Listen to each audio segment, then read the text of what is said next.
গোপালগঞ্জে সংঘর্ষের ঘটনায় পুলিশের মামলা, আহত আরও একজনের মৃত্যু।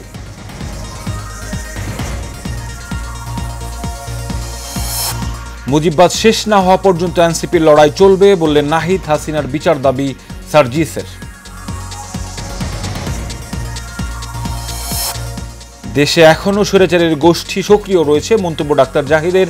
ফ্যাসিবাদ ফেরানোর চক্রান্ত চলছে বললেন সালাউদ্দিন।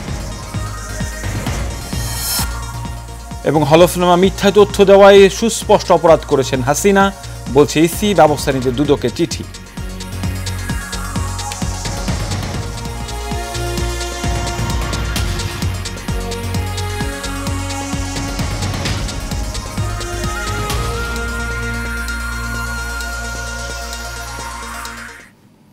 স্বাগত এসেছেন সকালের সংবাদে, সঙ্গে আছে আমি কাউসার আহমেদ। এখন শুনছিলেন বিআরবি কেবল ইন্ডাস্ট্রিজ লিমিটেড সংবাদ শিরোনাম। চলে যাচ্ছে বিস্তারিত সংবাদ।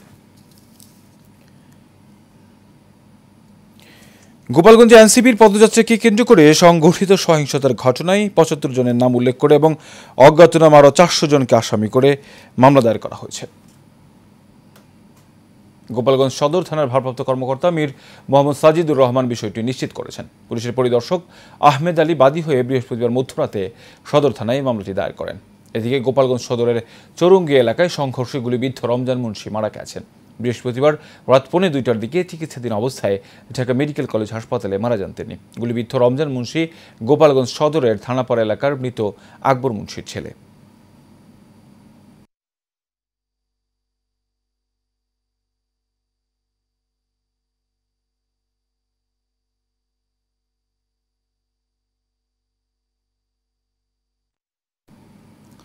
জাতীয় নাগরিক পার্টিকে হামলা মামলা দিয়ে দমন করা যাবে না বলে মন্তব্য করেছেন দলটির আহ্বায়ক নাহিদ ইসলাম। গতকাল মুন্সিগঞ্জে জুলাই পদযাত্রায় এসব কথা বলেন তিনি। এ সময় তিনি প্রবাসী বাংলাদেশিদের ভোটাধিকার নিষেধের দাবিও জানান। তিনি আরও বলেন, মুজিববাদ শেষ না হওয়া পর্যন্ত এনসিপির লড়াই চলবে। পদযাত্রায় এনসিপির উত্তরাঞ্চলের মুখ্য সংগঠক সার্জিস আলম বলেন, গোপালগঞ্জে সশস্ত্র সন্ত্রাসীদের ঐক্যবদ্ধভাবে প্রতিরোধ করতে হবে। হাসিনাকে দেশে এনে বিচার করতে হবে। দক্ষিণাঞ্চলের মুখ্য সংগঠক হাসনাত আবদুল্লাহ বলেন, বাংলাদেশকে নিয়ে দেশি বিদেশি ষড়যন্ত্র চলছে।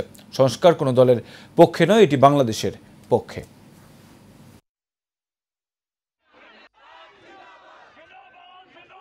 গোপালগঞ্জ নয়, পুরো বাংলাদেশের যেখানে সশস্ত্র ফ্যাসিবাদের সন্ত্রাসীরা থাকবে, আমাদের ঐক্যবদ্ধভাবে দল মত নির্বিশেষে তাদেরকে প্রতিহত করতে হবে। গোপালগঞ্জে হামলা চালানো হয়েছে, বাংলাদেশের আরো 10টা জায়গায় হামলা চালানো হবে। আমাদেরকে দমন করা যাবে না। দেশে এখনও স্বৈরাচারের গোষ্ঠী সক্রিয় রয়েছে বলে মন্তব্য করেছেন বিএনপির স্থায়ী কমিটির সদস্য ডাক্তার এজেডএম জাহিদ হোসেন। বলেন, গোপালগঞ্জের ঘটনাই তার প্রমাণ। গতকাল জাতীয় প্রেস ক্লাবে সম্মিলিত পেশাজীবী পরিষদের বিক্ষোভ মিছিল এবং প্রতিবাদ সভায় এই কথা বলেন তিনি। জানান, তারেক রহমান এবং জিয়াউর রহমানকে নিয়ে ব্যঙ্গ করা হয়েছে। এটা রাজনীতির ভাষা নয়, এটা স্বৈরাচারের ভাষা। ডাক্তার এজেডএম জাহিদ বলেন, ষড়যন্ত্র করে চোরাই পথে কেউ কেউ আগামীতে ক্ষমতায় আসার চেষ্টা করছে। জনগণ তা মেনে নেবে না। দেশের মানুষের মধ্যে আইন নিজের হাতে তুলে নেওয়ার প্রবণতা বাড়ছে বলেও মন্তব্য করেছেন বিএনপির এই নেতা।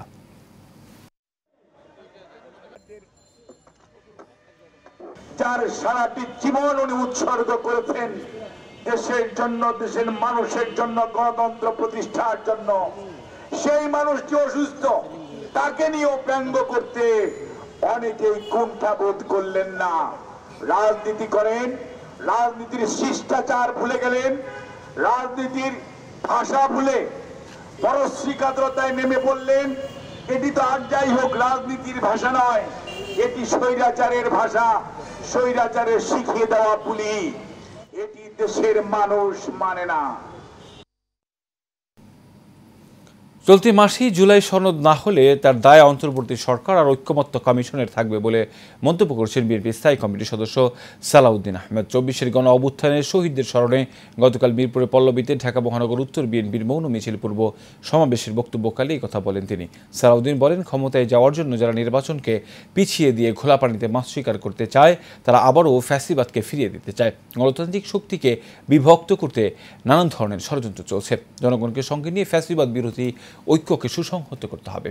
তিনি বলেন, যারা পিয়ার পদ্ধতিতে ভোট আর স্থানীয় নির্বাচনের কথা বলে তাদের হিরো উদ্দেশ্য আছে।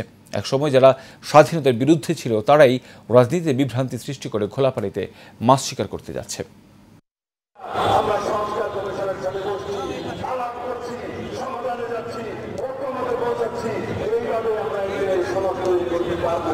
তবে এই কথা সত্য, শতকরা শতভাগ প্রস্তাবে হয়তো গণতন্ত্রের মধ্যে সবাই একমত হতে নাও পারে। সেটাই আমাদের জন্য গণতন্ত্রের বিউটি। গণতন্ত্রের সৌন্দর্য হলো আমরা সর্ববিষয়ে হয়তো একমত হব না, কিন্তু আমরা জাতির স্বার্থে, জনগণের স্বার্থে, দেশের স্বার্থে, গণতন্ত্রের স্বার্থে আমরা সবাই একই রাস্তায় ঐক্যবদ্ধভাবে এগিয়ে যাব। হলফনামায় মিথ্যা তথ্য দেওয়ায় সুস্পষ্ট অপরাধ করেছেন সাবেক প্রধানমন্ত্রী শেখ হাসিনা। তবে তার বিরুদ্ধে নির্বাচন কমিশনের ব্যবস্থা নেওয়ার সুযোগ নেই বলে দুর্নীতি দমন কমিশনকে জানিয়েছে সাংবিধানিক প্রতিষ্ঠানটি। গতকাল নির্বাচন কমিশনের এক ঊর্ধ্বতন কর্মকর্তা এই তথ্য জানান। তিনি জানান, হলফনামায় মিথ্যা তথ্য দেওয়ায় সাবেক প্রধানমন্ত্রী শেখ হাসিনা সুস্পষ্টভাবে অপরাধ করেছেন। তার বিরুদ্ধে যথাযথ কর্তৃপক্ষের মামলা করার সুযোগ আছে, তবে সময় অতিক্রান্ত হওয়ায় এই বিষয়ে নির্বাচন কমিশনের ব্যবস্থা নেওয়ার সুযোগ নেই। দুর্নীতি দমন কমিশনের সচিবকে এক চিঠিতে এই বিষয়ে অবহিত করেছে নির্বাচন কমিশন। এর আগে 22 মে সাবেক প্রধানমন্ত্রী শেখ হাসিনা নবম জাতীয় সংসদ নির্বাচনে দাখিলকৃত হলফনামায় সম্পদের ঘোষণায় অসত্য তথ্য প্রদান করায় গণপ্রতিনিধিত্ব আদেশ 1972-এর আওতায় আইনানুগ ব্যবস্থা গ্রহণ করতে চিঠি দিয়েছিল দুর্নীতি দমন কমিশন।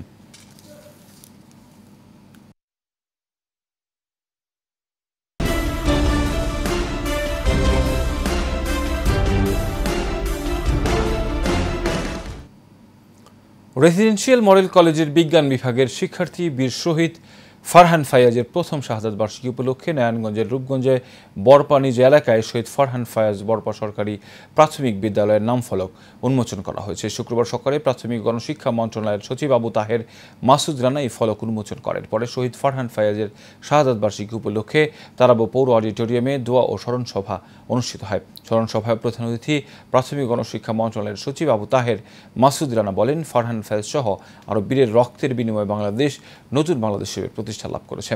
এ সময় উপস্থিত ছিলেন প্রাথমিক শিক্ষা অধিদপ্তরের মহাপরিচালক আবু নূর মোহাম্মদ শামসুজ্জামান, রূপগঞ্জ উপজেলা নির্বাহী কর্মকর্তা সাইফুল ইসলাম, শহীদ ফারহান ফায়াজের বাবা শহীদুল ইসলাম ভূঁইয়া।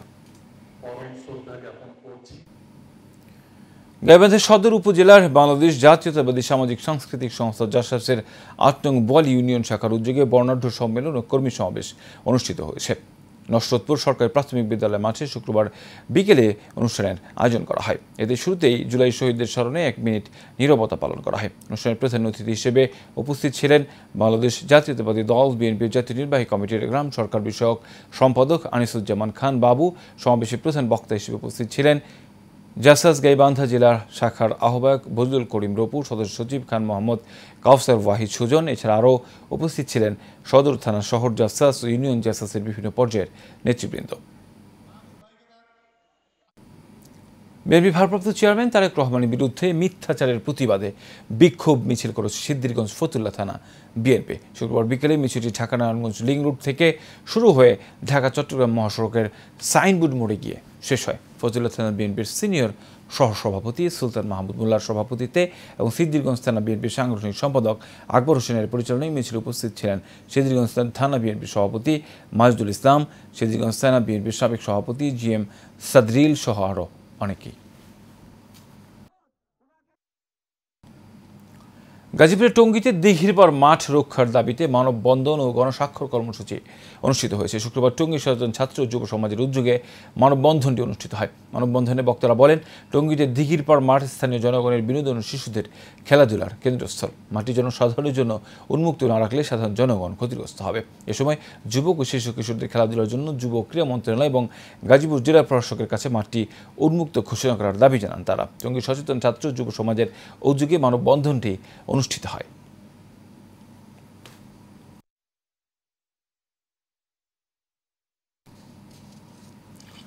জুলাই আগস্ট গণ অভ্যুত্থানে নিহতদের স্মরণে ও আহতদের সুস্থতা কামনায় গাজীপুরের কালিয়াকৈরে মৌন মিছিল ও সংক্ষিপ্ত সভা অনুষ্ঠিত হয়েছে। শুক্রবার বিকেলে টাঙ্গাইল মহাসড়কে উপজেলা ও পৌর বিএনপি ও অঙ্গ সংগঠনের উদ্যোগে এই কর্মসূচি হয়। সভায় সভাপতিত্ব করেন কেন্দ্রীয় বিএনপির সহশ্রম বিষয়ক সম্পাদক হুমায়ুন কবির খান এবং সঞ্চালনা করেন পৌর বিএনপির সাবেক সিনিয়র যুগ্ম সম্পাদক সাইজুদ্দিন আহমেদ। এতে প্রধান অতিথি ছিলেন বিএনপির ঢাকা বিভাগীয় সাংগঠনিক সম্পাদক কাজী সাইদুল আলম বাবুল।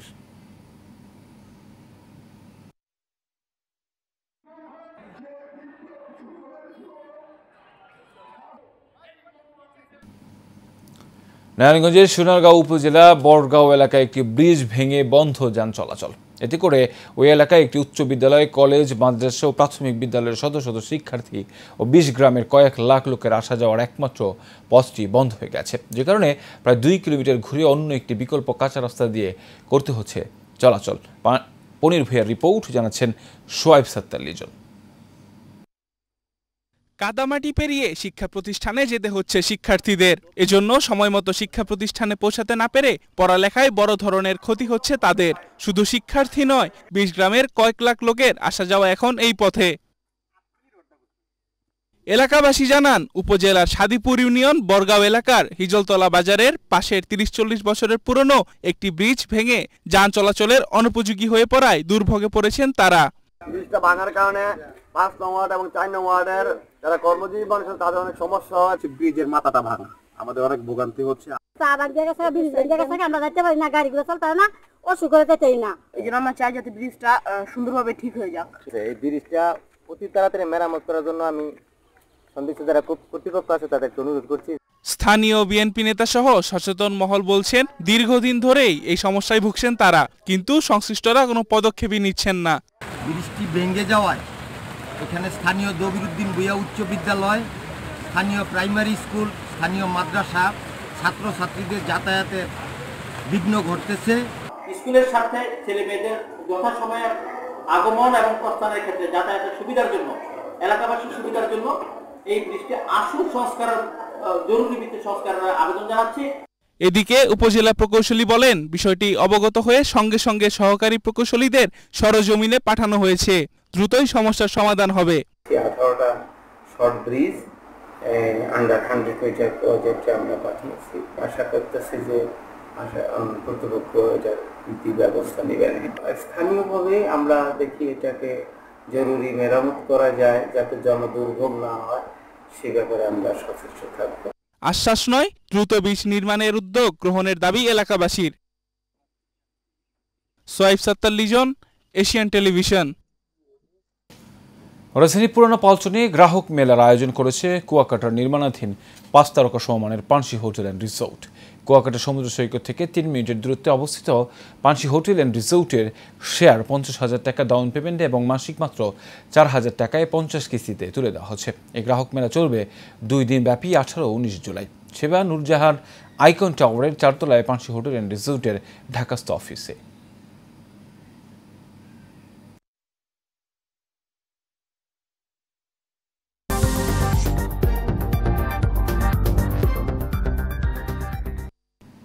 এবার জানাবো চট্টগ্রাম সংবাদ। বিএনপির ভারপ্রাপ্ত চেয়ারম্যান তারেক রহমান ঘোষিত ৩১ দফা বাস্তবায়নের লক্ষ্যে আনন্দ মিছিল করেছে চট্টগ্রামের আনোয়ারা উপজেলা বিএনপি ও অঙ্গ সংগঠন।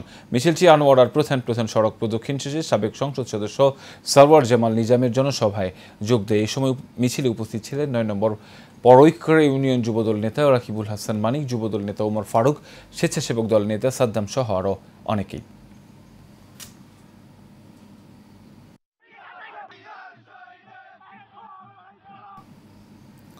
চট্টগ্রাম জেলা শিল্পকলা একাডেমির গ্যালারি হলে রবীন্দ্র নজরুল জয়ন্তী উদযাপন করেছে বাংলাদেশ নৃত্যশিল্পী সংস্থা চট্টগ্রাম।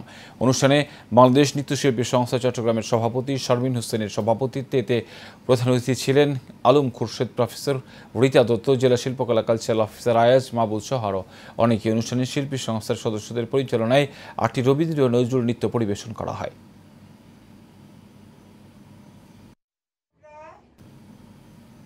এবার জানাবো খেলার খবর।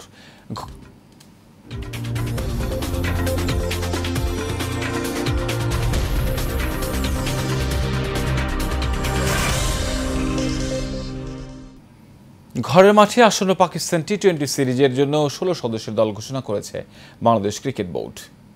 শ্রীলঙ্কার বিপক্ষে টি-20 সিরিজের জয়ী স্কোয়াডকেই কোনো পরিবর্তন ছাড়াই ঘোষণা করেছে বিসিবি। বাংলাদেশ স্কোয়াডের অধিনায়ক হিসেবে থাকছেন লিটন কুমার দাস। এই মাসের 20 তারিখ থেকে মিরপুর শেরেবাংলা জাতীয় ক্রিকেট স্টেডিয়ামে শুরু হচ্ছে 3 ম্যাচের এই টি-20 সিরিজ। সিরিজের বাকি 2টি ম্যাচ অনুষ্ঠিত হবে 22 ও 24 জুলাই। পাকিস্তান দল সিরিজ খেলতে এই মুহূর্তে ঢাকায় অবস্থান করছে।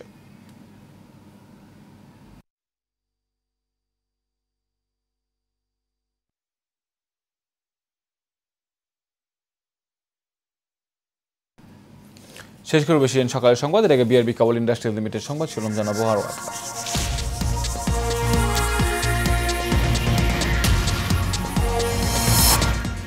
গোপালগঞ্জে সংঘর্ষের ঘটনায় পুলিশের মামলা, আহত আর একজনের মৃত্যু।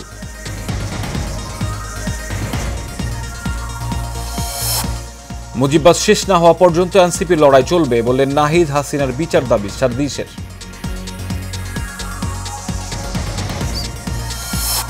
দেশে এখনও স্বৈরাচারের গোষ্ঠী সক্রিয় রয়েছে মন্তব্য ডাক্তার জাহিদের।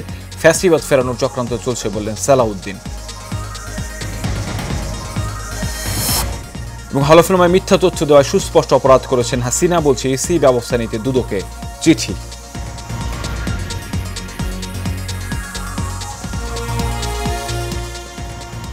এসে সকালের সংবাদ এ পর্যন্তই। পরের সংবাদ দেখার আমন্ত্রণ রইল। ধন্যবাদ সবাই।